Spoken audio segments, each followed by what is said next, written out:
Empires, inventions, corporations, all fell the same way. Not by accident, by design. The patent number is 1,4,060,000, filed in 1978, granted in 1978, for what the application calls an electronic still camera. Steven Sasson built the working prototype 3 years earlier, in 1975, inside a Kodak applications lab in Rochester, New York. It weighed 8 pounds. It took 23 seconds to capture a black and white image onto a cassette tape. Kodak owned this technology before a single competitor had one. Kodak patented it, filed the paperwork, secured the rights, and then buried it inside its own corporate structure. No outside company forced this outcome. No external disruptor did this to Kodak. The company that would die from digital photography built digital photography first and shelved it, using its own money, its own engineers, and its own legal department. That is not a tragedy. That is a decision, and decisions have architecture. To understand why burying the technology was the rational move, you have to understand what Kodak actually was in 1975. It was not a camera company. Cameras were the delivery mechanism. Kodak was a chemical and consumables company, and its money came from film, from the manufacture, processing, and printing of it, sold over and over, roll after roll, for the entire working life of every camera it sold. This is the razor and blade model in its purest industrial form. Sell the razor cheap, or even at a loss. Sell the blades forever. Kodak controlled roughly 90% of the American film market and about 85% of camera sales in that era, and margins on film and processing dwarfed anything a camera itself ever generated. Cameras existed to create customers for consumables. That was the entire architecture. When Sasson brought his electronic prototype to management, demonstrating a device that captured images with no film at all, the documented response from his supervisors was not alarm. It was dismissal. "That's cute," they told him, "but don't tell anyone about it." That sentence is not a punchline. It is a readout of the incentive structure functioning exactly as designed. A technology that eliminated film consumption did not register internally as innovation. It registered as a threat to the numbers every division head was measured against.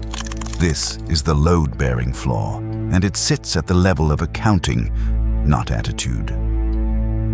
Kodak's internal revenue architecture tied divisional success, bonuses, and career advancement to film-related sales volume.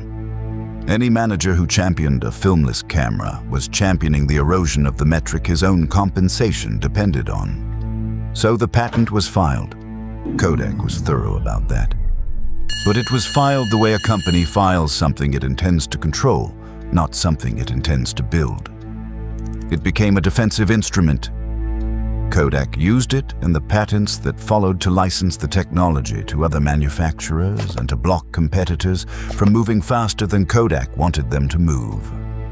It was treated as a legal fence around a threat, not as a product roadmap toward a future. No division inside Kodak had a mandate to cannibalize film because no division's incentives rewarded cannibalizing film. The organizational chart itself made the rational choice for every individual inside it. And the rational choice, over and over, was suppression. For nearly 2 decades, that suppression looked like success. Kodak kept filing digital patents. By the time the count was tallied, the company held more than 1,000 of them, while its core film business kept generating extraordinary profit. Kodachrome sales stayed strong through the 1980s. 1-hour photo labs, a genuinely lucrative innovation layered on top of the old consumable model, kept cash flowing well into the early 1990s.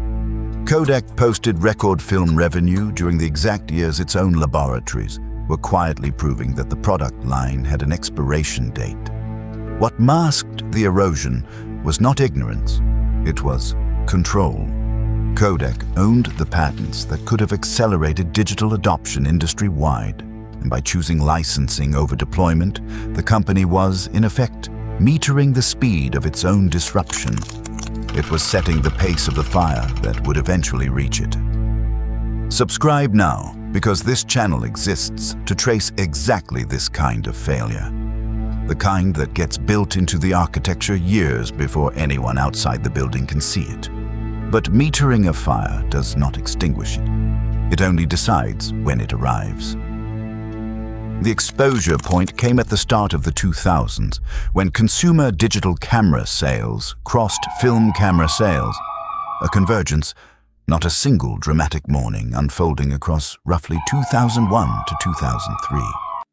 This was not the moment Kodak's structure failed. It was the moment the failure, already 25 years old, became visible from the outside. And here is the detail that confirms the diagnosis rather than complicating it. When Kodak finally did enter the digital camera market in force, it built that business around the same consumable logic that had defined the company since George Eastman's era, selling digital cameras while trying to preserve print revenue, pushing consumers toward Kodak-branded photo paper and processing kiosks, treating digital the way it had always treated film, as a delivery vehicle for a downstream product. The pivot was not a redesign. It was the old blueprint, reapplied to new hardware. Was that ever going to work? The market had already answered. In January of 2012, Kodak filed for Chapter 11 bankruptcy protection. That filing was not the cause of anything. It was the terminal event. The closing paperwork on a structural failure that had been fully formed since a supervisor told an engineer not to mention his prototype 37 years earlier. Kodak is not an isolated case file. It is one instance of a repeating mechanism. Xerox's Palo Alto Research Center built the graphical user interface and the computer mouse in the 1970s, technology so far ahead of the market that Xerox's own executives failed to fund its commercialization at scale. The innovations left the building, adopted and monetized instead by Apple and later Microsoft. Blockbuster's own internal strategy teams assessed streaming and subscription without late fees models years before Netflix made them the industry standard, and rejected acting on them because the existing revenue model, built substantially on late fees and in-store transactions, could not absorb the internal cannibalization.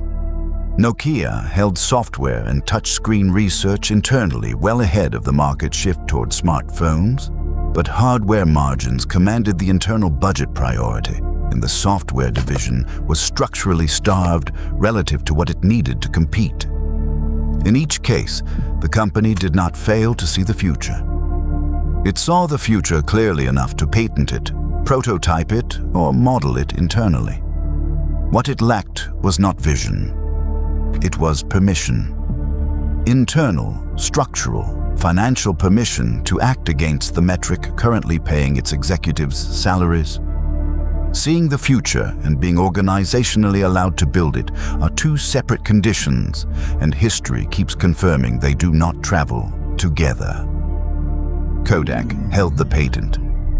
Kodak held the prototype. Kodak held a 20-year head start on every company that would eventually replace it.